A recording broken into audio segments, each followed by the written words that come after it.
श्री आदित्यहृदयस्तोत्रम् ततो युद्धपरिश्रान्तं समरे चिन्तया स्थितं रावणं चाग्रतो दृष्ट्वा युद्धाय समुपस्थितं दैवतैश्च समागम्य द्रष्टुमभ्यागतो रणम् उपगम्याब्रवीद्राम मगस्त्यो भगवांस्तदा राम राम महाबाहो शृणु गुह्यं सनातनं येन सर्वा नरीन् वत्स समरे विजयिष्यसे आदित्यहृदयं पुण्यं सर्वशत्रुविनाशनं जयावहं जपं नित्यमक्षयं परमं शिवं सर्वमङ्गलमाङ्गल्यं सर्वपापप्रणाशनं चिन्ताशोकप्रशमनमायुर्वर्धनमुत्तमं रश्मिमन्तं समुद्यन्तं देवासुरनमस्कृतं पूजयस्व विवस्वन्तं भास्करं भुवनेश्वरं सर्वदेवात्मको ह्येष तेजस्वी रश्मिभावनः एष देवासुरगणान् लोकान् पाति गभस्तिभिः एष ब्रह्मा च विष्णुश्च शिवः स्कन्दः प्रजापतिः महेन्द्रो धनदः कालो यमः सोमो ह्यपाम्पतिः पितरो वसवः साध्या अश्विनौ मरुतो मनुः वायुर्वह्निः प्रजाः प्राण ऋतुकर्ता प्रभाकरः आदित्यः सविता सूर्यः खगः पूषा गभस्तिमान् सुवर्णसदृशो भानुर्हिरण्यरेता दिवाकरः हरिदश्वः सहस्रार्चिः सप्तसप्तिर्मरीचिमान् तिमिरोन्मथनः शम्भुस्त्वष्टा मार्तण्डकोऽंशुमान् हिरण्यगर्भः शिशिरस्तपनोहस्करो रविः अग्निगर्भोदितेः पुत्रः शङ्खः शिशिरनाशनः व्योमनाथस्तमो भेदी ऋग्यजुःसामपारगः घनवृष्टिरपां मित्रो विन्ध्यवीथीप्लवङ्गमः आतपीमण्डली मृत्युः पिङ्गलः सर्वतापनः कविर्विश्वो महातेजा रक्तः सर्वभवोद्भवः नक्षत्रग्रहताराडा मधिपो विश्वभावनः तेजसामपि तेजस्वी द्वादशात्मन्नमोऽस्तु ते नमः पूर्वाय गिरये पश्चिमायाद्रये नमः ज्योतिर्गणानां पतये दीनाधिपतये नमः जयाय जयभद्राय हर्यश्वाय नमो नमः नमो नमः सहस्रांशो आदित्याय नमो नमः नम उग्राय वीराय सारंगाय नमो नमः नमः पद्मप्रबोधाय प्रचण्डाय नमोऽस्तु ते ब्रह्मेशानाच्युतेशाय सूरायादित्यवर्चसे भास्वते सर्वभक्षाय रौद्राय वपुषे नमः तमोघ्नाय हिमघ्नाय शत्रुघ्नायामितात्मने कृतघ्नघ्नाय देवाय ज्योतिषां पतये नमः तप्तचामीकराभाय हरये विश्वकर्मणे नमस्तमोभिनिघ्नाय रुचये लोकसाक्षिणे नाशयत्येष वै भूतं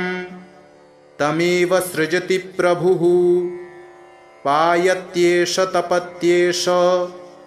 वर्षत्येष गभस्तिभिः एष सुप्तेषु जागर्ति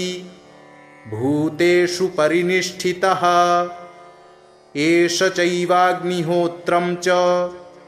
फलं चैवाग्निहोत्रिणां देवाश्च क्रतवश्चैव क्रतूनां फलमेव च यानि कृत्यानि लोकेषु सर्वेषु परमप्रभुः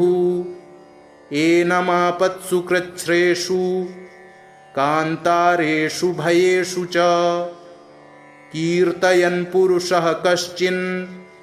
नावसीदति राघव पूजयस्वैनमेकाग्रो देवदेवं जगत्पतिम् एतत्त्रिगुणितं जप्त्वा युद्धेषु विजयिष्यसि अस्मिन् क्षणे महाबाहो रावणं त्वं जहिष्यसि एवमुक्त्वा ततोऽगस्त्यो जगाम स यथागतम् एतत् श्रुत्वा महातेजा नष्टशोको भवत्तदा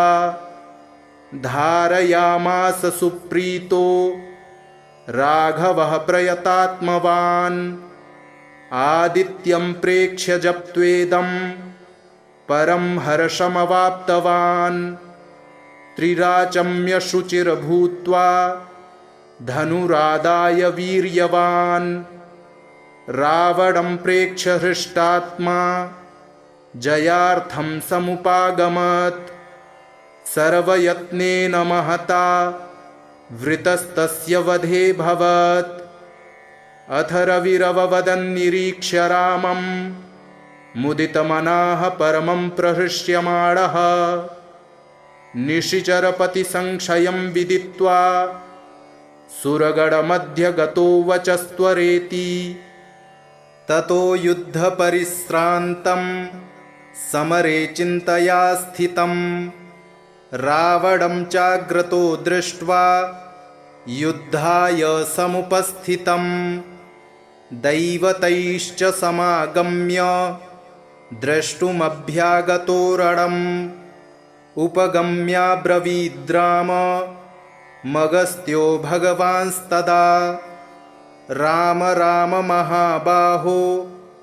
शृणु गुह्यं सनातनं येन सर्वा नरीन् वत्स समरे विजयिष्यसे आदित्यहृदयं पुण्यं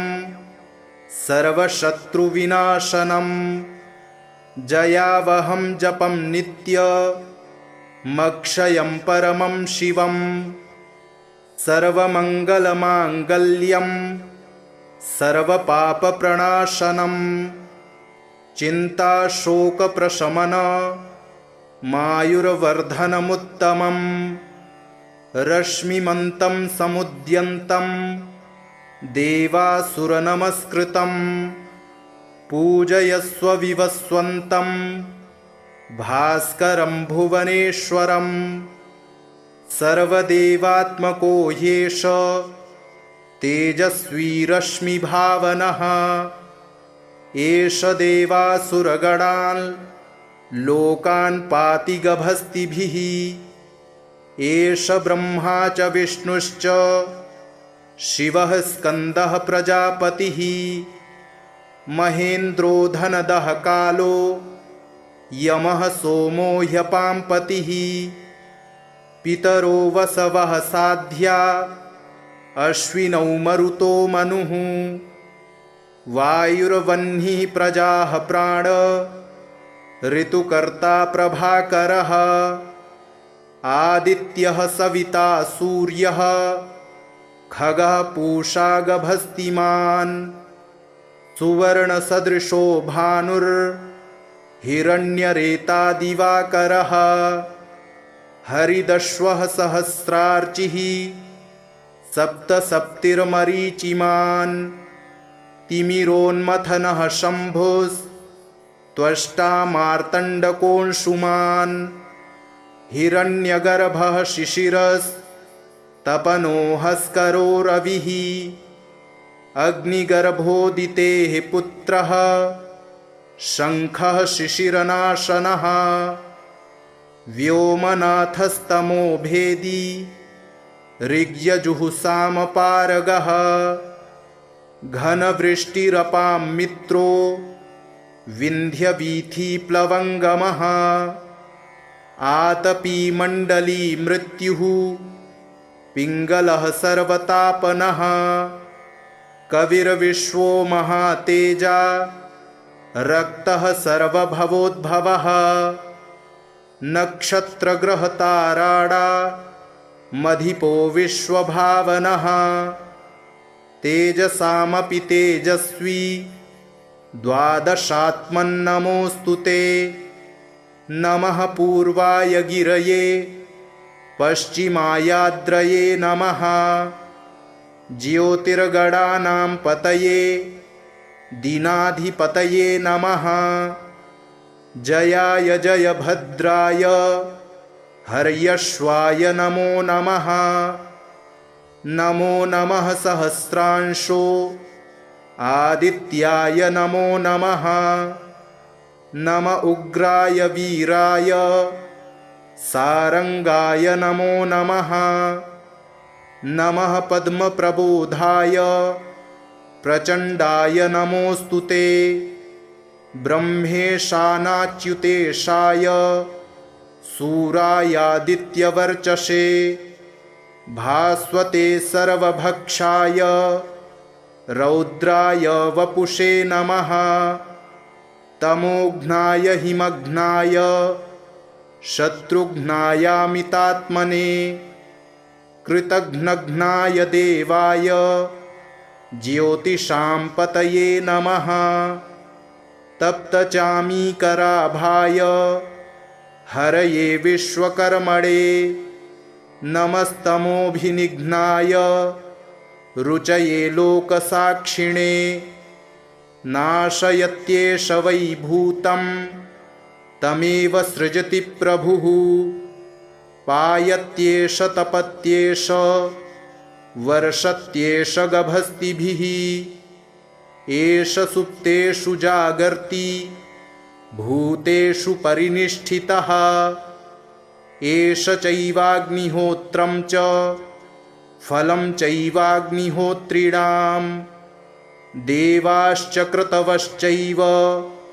क्रतूनां फलमेव च यानि कृत्यानि लोकेषु सर्वेषु परमप्रभुः एनमापत्सु कृच्छ्रेषु कान्तारेषु भयेषु च कीर्तयन् पुरुषः कश्चिन् नावसीदति राघव पूजयस्वैनमेकाग्रो देवदेवं जगत्पतिम् एतत्त्रिगुणितं जप्त्वा युद्धेषु विजयिष्यसि अस्मिन् क्षणे महाबाहो रावणं त्वं जहिष्यसि एवमुक्त्वा ततोऽगस्त्यो जगाम स यथागतम् एतच्छ्रुत्वा महातेजा नष्टशोको भवत्तदा धारयामास सुप्रीतो राघवः प्रयतात्मवान् आदित्यं प्रेक्ष्य जप्त्वेदं परं हर्षमवाप्तवान् त्रिराचम्य शुचिर्भूत्वा धनुरादाय वीर्यवान् रावणं प्रेक्ष्य हृष्टात्मा जयार्थं समुपागमत् सर्वयत्नेन महता वृतस्तस्य वधेऽभवत् अथ रविरववदन्निरीक्ष्य रामं मुदितमनाः परमं प्रहृष्यमाणः निशिचरपतिसंक्षयं विदित्वा सुरगणमध्यगतो वचस्त्वरेति ततो युद्धपरिश्रान्तं समरे चिन्तया स्थितं रावणं चाग्रतो दृष्ट्वा युद्धाय समुपस्थितं दैवतैश्च समागम्य द्रष्टुमभ्यागतो रणम् उपगम्याब्रवीद्राम मगस्त्यो भगवांस्तदा राम राम महाबाहो शृणु गुह्यं सनातनं येन सर्वा नरीन् वत्स समरे विजयिष्यसे आदित्यहृदयं पुण्यं सर्वशत्रुविनाशनं जयावहं जपं नित्यमक्षयं परमं शिवं सर्वमङ्गलमाङ्गल्यं सर्वपापप्रणाशनं चिन्ताशोकप्रशमन मायुर्वर्धनमुत्तमं रश्मिमन्तं समुद्यन्तं देवासुरनमस्कृतं पूजयस्व विवस्वन्तं भास्करं भुवनेश्वरं सर्वदेवात्मको ह्येष तेजस्वी रश्मिभावनः एष देवासुरगणान् लोकान् पाति गभस्तिभिः एष ब्रह्मा च विष्णुश्च शिवः स्कन्दः प्रजापतिः महेन्द्रो धनदः कालो यमः सोमो ह्यपाम्पतिः पितरो वसवः साध्या अश्विनौ मरुतो मनुः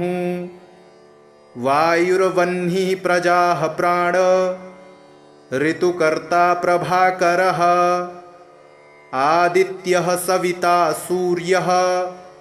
खगः पूषा गभस्तिमान्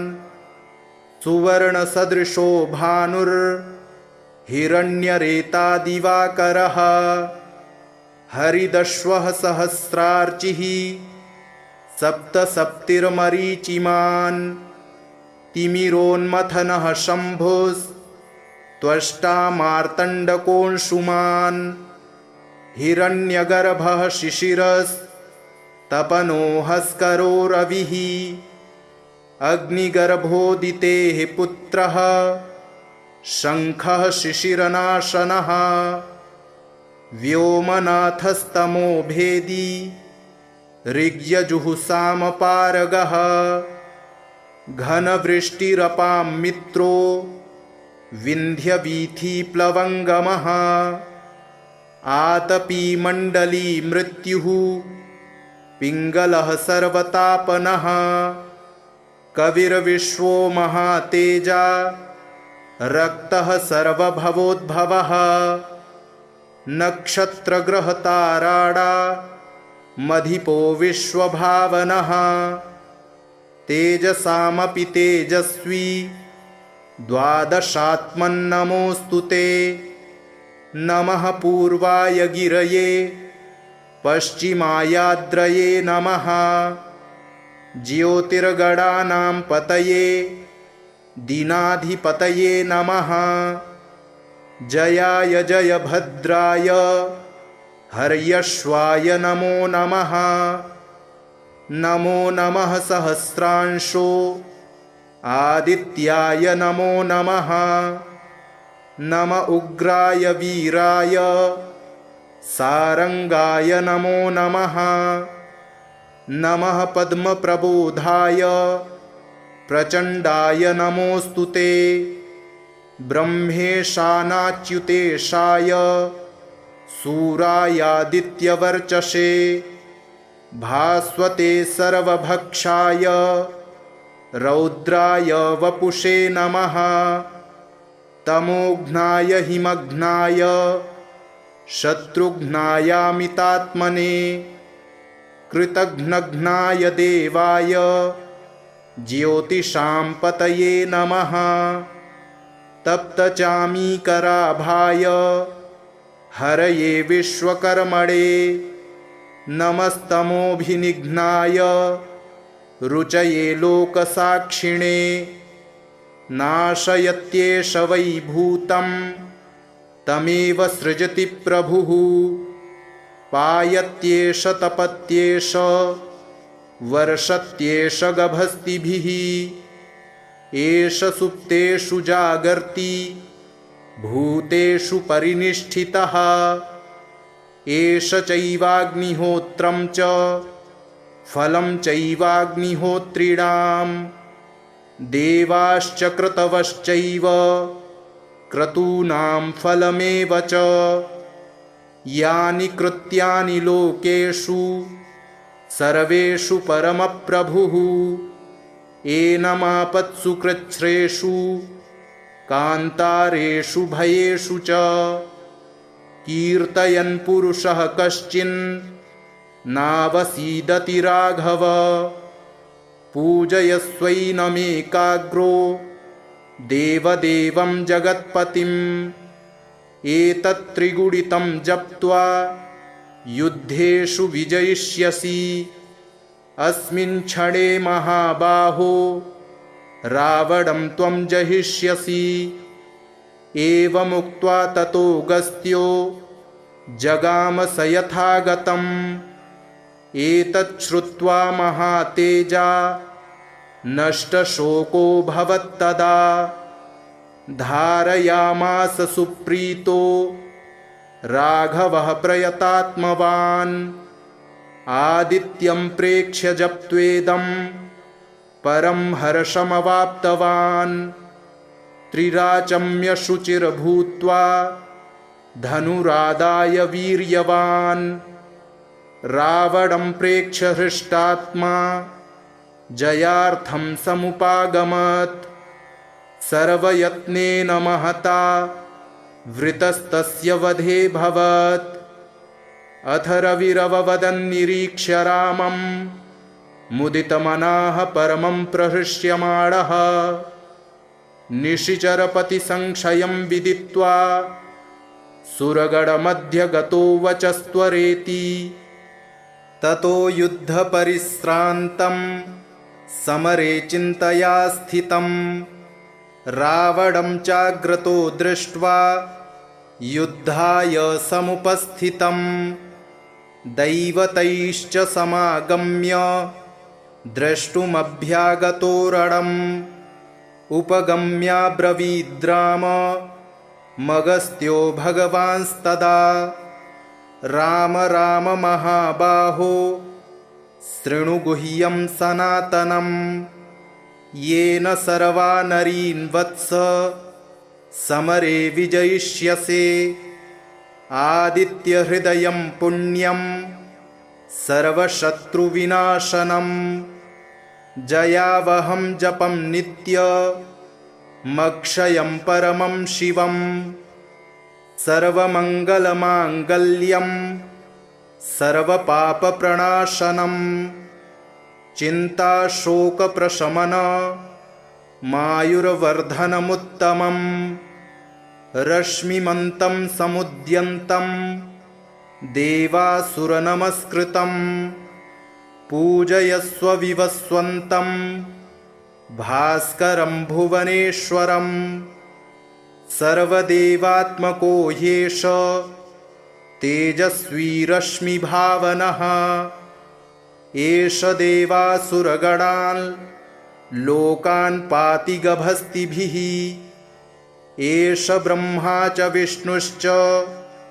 शिवः स्कन्दः प्रजापतिः महेन्द्रो धनदः कालो यमः सोमो ह्यपाम्पतिः पितरो वसवः साध्या अश्विनौ मरुतो मनुः वायुर्वह्निः प्रजाः प्राण ऋतुकर्ता प्रभाकरः आदित्यः सविता सूर्यः खगः पूषा गभस्तिमान् सुवर्णसदृशो भानुर्हिरण्यरेता दिवाकरः हरिदश्वः सहस्रार्चिः सप्तसप्तिर्मरीचिमान् तिमिरोन्मथनः शम्भुस्त्वष्टा मार्तण्डकोऽंशुमान् हिरण्यगर्भः शिशिरस् तपनोहस्करो रविः अग्निगर्भोदितेः पुत्रः शङ्खः शिशिरनाशनः व्योमनाथस्तमो भेदी ऋग्यजुःसामपारगः घनवृष्टिरपां मित्रो विन्ध्यवीथिप्लवङ्गमः आतपीमण्डली मृत्युः पिङ्गलः सर्वतापनः कविर्विश्वो महातेजा रक्तः सर्वभवोद्भवः नक्षत्रग्रहताराडा मधिपो विश्वभावनः तेजसामपि तेजस्वी द्वादशात्मन्नमोऽस्तु ते नमः पूर्वाय गिरये पश्चिमायाद्रये नमः ज्योतिर्गणानां पतये दीनाधिपतये नमः जयाय जयभद्राय हर्यश्वाय नमो नमः नमो नमः सहस्रांशो आदित्याय नमो नमः नम उग्राय वीराय सारंगाय नमो नमः नमः पद्मप्रबोधाय प्रचण्डाय नमोऽस्तु ते ब्रह्मेशानाच्युतेशाय सूरायादित्यवर्चसे भास्वते सर्वभक्षाय रौद्राय वपुषे नमः तमोघ्नाय हिमघ्नाय शत्रुघ्नायामितात्मने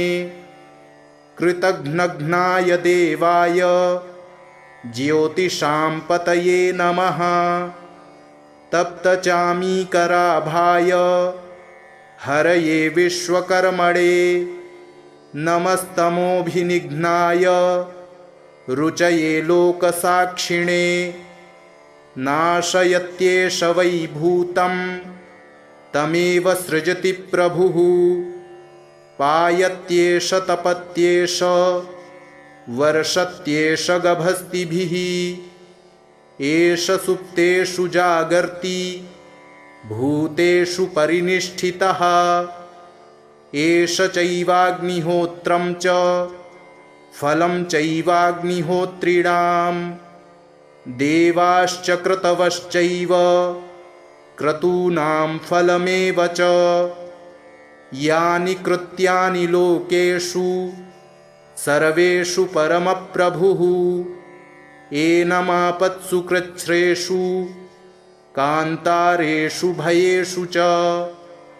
कीर्तयन् पुरुषः कश्चिन् नावसीदति राघव पूजयस्वैनमेकाग्रो देवदेवं जगत्पतिम् एतत्त्रिगुणितं जप्त्वा युद्धेषु विजयिष्यसि अस्मिन् क्षणे महाबाहो रावणं त्वं जहिष्यसि एवमुक्त्वा ततोऽगस्त्यो जगाम स यथागतम् एतच्छ्रुत्वा महातेजा नष्टशोको भवत्तदा धारयामास सुप्रीतो राघवः प्रयतात्मवान् आदित्यं प्रेक्ष्य जप्त्वेदं परं हर्षमवाप्तवान् त्रिराचम्य शुचिर्भूत्वा धनुरादाय वीर्यवान् रावणं प्रेक्ष्य हृष्टात्मा जयार्थं समुपागमत् सर्वयत्नेन महता वृतस्तस्य वधेऽभवत् अथ रविरववदन्निरीक्ष्य रामं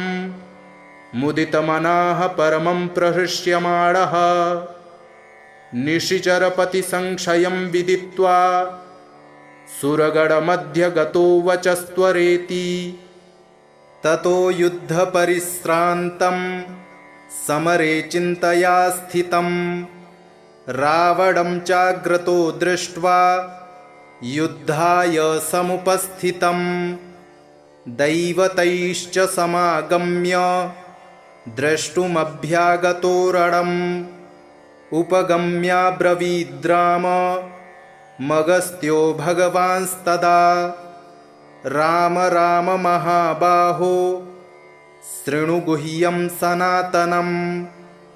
येन सर्वा नरीन् वत्स समरे विजयिष्यसे आदित्यहृदयं पुण्यं सर्वशत्रुविनाशनं जयावहं जपं नित्यमक्षयं परमं शिवं सर्वमङ्गलमाङ्गल्यं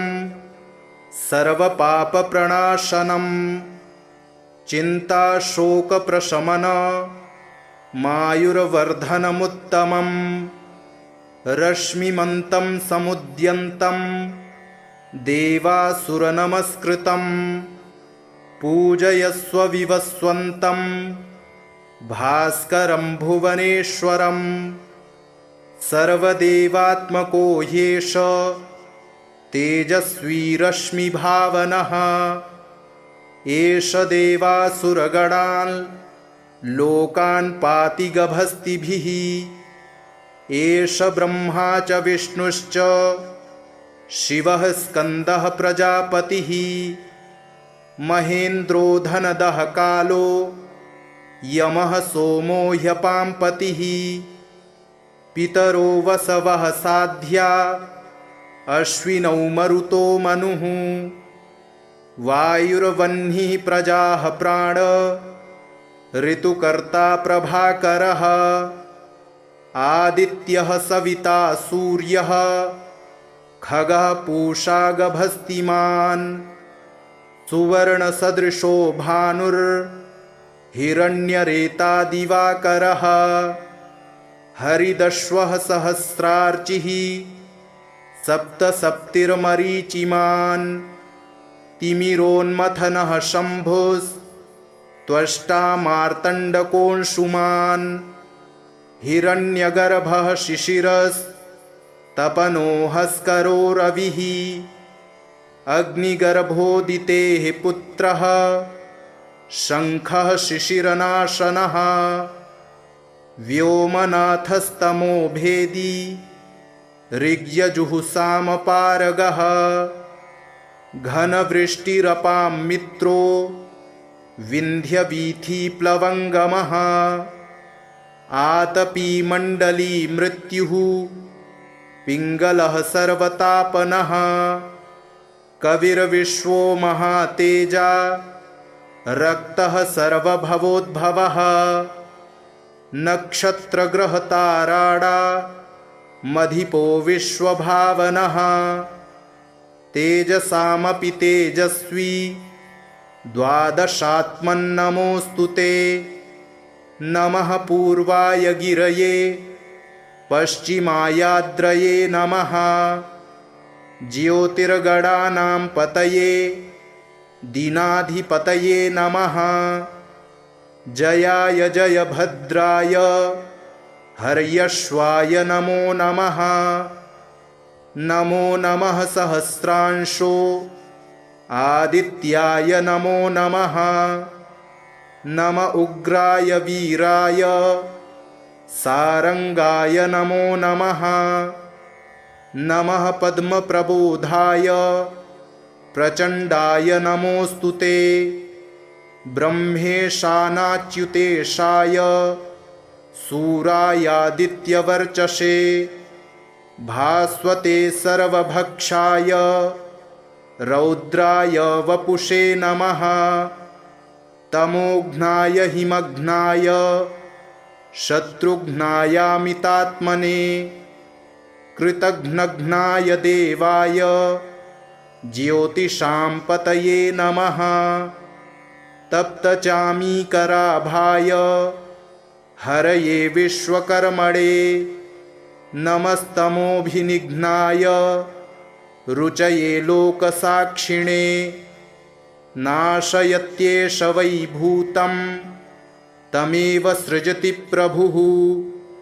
पायत्येष तपत्येष वर्षत्येष गभस्तिभिः एष सुप्तेषु जागर्ति भूतेषु परिनिष्ठितः एष चैवाग्निहोत्रं च फलं चैवाग्निहोत्रिणां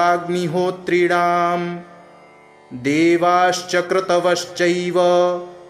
क्रतूनां फलमेव च यानि कृत्यानि लोकेषु सर्वेषु परमप्रभुः एनमापत्सु कृच्छ्रेषु कान्तारेषु भयेषु च कीर्तयन् पुरुषः कश्चिन् नावसीदति राघव पूजयस्वैनमेकाग्रो देवदेवं जगत्पतिम् एतत्त्रिगुणितं जप्त्वा युद्धेषु विजयिष्यसि अस्मिन् क्षणे महाबाहो रावणं त्वं जहिष्यसि एवमुक्त्वा ततोऽगस्त्यो जगाम स यथागतम्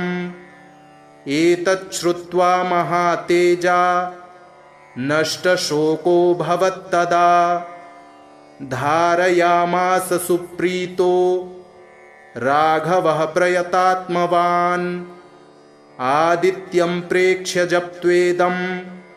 परं हर्षमवाप्तवान् त्रिराचम्य शुचिर्भूत्वा धनुरादाय वीर्यवान् रावणं प्रेक्ष्य हृष्टात्मा जयार्थं समुपागमत् सर्वयत्नेन महता वृतस्तस्य वधे भवत् अथ रविरववदन्निरीक्ष्य रामं मुदितमनाः परमं प्रहृष्यमाणः निशिचरपतिसंशयं विदित्वा सुरगणमध्यगतो वचस्त्वरेति इति श्रीवाल्मीकिये रामायणे युद्धकाण्डे अगस्त्यप्रोक्तम् आदित्यहृदयस्तोत्रं सम्पूर्णम्।